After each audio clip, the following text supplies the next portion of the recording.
Hello there, welcome to this week's Seconds Out. Now we've got a bit of a special show this week because we always have local fighters on, but we've gone to the side at Pennines this week. We've got Yorkshire lads in, Junior Witter. Junior, thanks for coming in, mate. No problem. And the trainer, Dom. How you going? Dominic, thanks for coming in, lads. I'll give you your full title, Junior. It's W.B.C Light-Welterweight World Champion. How's that? All in one breath. Yeah, not bad. Did you get over okay? It's a bit of a nightmare trying to drive over from Sheffield, isn't it? Not too bad today. Yeah. Not too bad. I let him drive. Oh, You got the chauffeur, so we found it easy enough. Yeah. Right, we'll start with you, Dominic, because the Ingle camp's, we'll hear from your dad later on as well, but the Ingle camp's quite well known. Sheffield's not a massive boxing city, but you lads have put it on the map, really, haven't you? Yeah, I mean, it's got the, boxing in Sheffield, there's quite a few boxers. It's just not mainstream sport in Sheffield. The main thing is football, no matter about United and Sheffield Wednesday. And to be honest, the boxers in Sheffield actually do better than the football teams. But, they still turn out regular, 30 or 40,000 supporters to watch United and Wednesday. Yeah. And really we've just come from behind, and boxing we've had world champions, European champions, British champions, and we've just kept it going all these years, last 20, 30 years. Yeah, like I said, this is obviously on TV for Manchester, but this is aimed at all local fighters, but we do try and get hold of some big names from the past, and I'm trying to spread my wings a little bit now by getting the likes of you lads in. Junior, you've got an amazing career going at the moment, but tell us about your amateur career and what you were like as a young kid. As a young kid, I was up and down. I boxed whenever I could. I think my first season as an amateur had 18 fights. And it's like, nowadays it's like people I've been boxing 3 years, I've had 18 fights. 4 years I've had 18 fights. I did it in my first season. Won 10, lost 8. Well, next season I had 16. I think I won 9, lost 7. And I just fought anybody and everybody up and down. I turned to gym Monday night, train, and they say, right, you're boxing on Wednesday, be at gym at 6 o'clock. I turned up Wednesday, 6 o'clock, and I didn't know where I was going. He's got in and boxed. Just had fun. Looking back, do you think that was maybe too many fights as a young kid, or has it made you the fighter you are now? At the time, it was right for who I was. We had a lot of kids come through that gym. We had one of the biggest gyms around, Bradford Police Boys at the time. They had probably 50, 60 lads who were medical, who were fighting. Right. And it was basically the same for everyone. We all got in this and just had fun. And the emphasis on winning and driving towards something 10 years down the line wasn't there. It was about having fun right there and then, learning a bit, becoming good friends, making mates, and moving on in life, just enjoying yourself. How did you get involved with the Ingle camp then? Because obviously you're from Bradford, but now you live and train over in Sheffield. Simple. I knew like Ryan Rhodes when I was an amateur. He beat a couple of kids from my gym. I saw including you. You don't like to mention it, but he did beat Junior. Missed that bit out. Why wouldn't I? Yeah, but I knew him from when he was like 14, and the thing was, when I first saw Ryan, short, stocky, big shoulders, really stiff, yeah, big puncher, but no movement, no flair. And then when I got to I think I was like 22 when I boxed him, he'd changed and adapted, he had movement, he had style. We had a right fight between us, but and I just thought, if they can do that with Ryan, they can do something with me.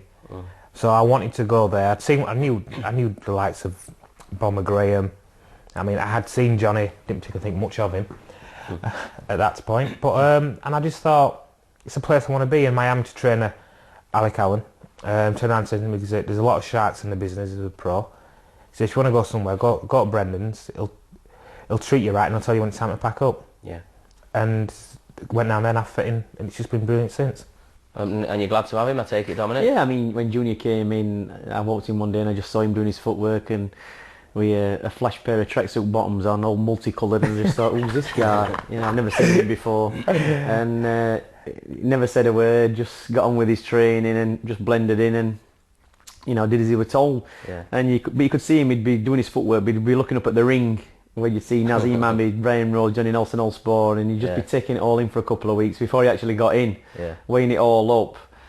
And as soon as he did get in the ring, it was like a shark feeding frenzy. Everybody wanted to spar with Junior, because that's what they do. The new boy who comes in, everybody wants to try him out first. And I just, smiled to myself, and he didn't get intimidated. He held his own, and he got respect off everybody else. And before too much time, everybody got respect from him, and he was in there. He was in the clique. You have to do that, I suppose, when you're new as well. We're going to have a look at some in a minute, though. In a bit, we're going to have a look at some sparring with Junior with one of our mates, Jamie Moore. Yeah. Comes on the show quite a lot. But did they go for it, or did no? When Junior were challenging for the title against Demarcus Corley a year last September, we needed a southpaw. And Jamie Moore was just breaking into training for fighting Matthew Macklin. Right. And I got onto Steve Wood, who was Jamie's manager, and we arranged some sparring, and we drove over to Oliver's gym, and they did a couple of sessions, and it's good because Jamie doesn't really know Junior's style, and Junior doesn't really know the kids in the gym who spar with Junior. They know what he's gonna pull, and they don't try and bash each other in sparring. Right. It's and you don't have any southpaws there. Yeah, we do, but they all know how to handle Junior's style, and you need something different. So we went over, and I think it helped Jamie a little bit in his fight, and it definitely helped Junior in his fight. So it worked out all right, really. Yeah, I mean, I go down to Bob Shannon's to do a bit of training, and he's asked me. I always give a plug every week. You see on the show, and he's moving to a new location soon. Right. So he asked me to sort of put the vibe out if any amateur clubs want to do a bit of a club share, which would be a good idea. Yeah, he's been on the scene a long time. Bobby's a nice fella. You see him at all the shows. He's very polite. Well, Junior's been down there, and doing a bit of sparring and what have you. It's been a few years now, but now I get on with Bob. I like his work ethic in the gym. Yeah, I mean, he works them hard. He makes them train hard. He tells them what to do when they have to do it. And you see some gyms and the kids kind of like rebel against the trainer. I'm not doing this, I'm not doing that. Yeah. But what I've seen when Bob's been down there is you're doing that and you're doing it, and it works. It gets them fit, which is a big part of it. Well, there's your plug, Bob, and there's the email address. If anyone does want to do a bit of sharing with the gym, be a good idea if you had an amateur club. You just opened up, and he's got some former champions, some future champions, some great fighters down there at the gym. It's just them hill runs what he does, what we're not interested in. Run up the moors with rucksacks on your back with loads of stones in bike. We've got Donovan Smiley down at our gym, and he's trained at Bob's, but he says, "I'll come down to yours. It's a lot easier." So he sorts the boys out from the men. All right, then on that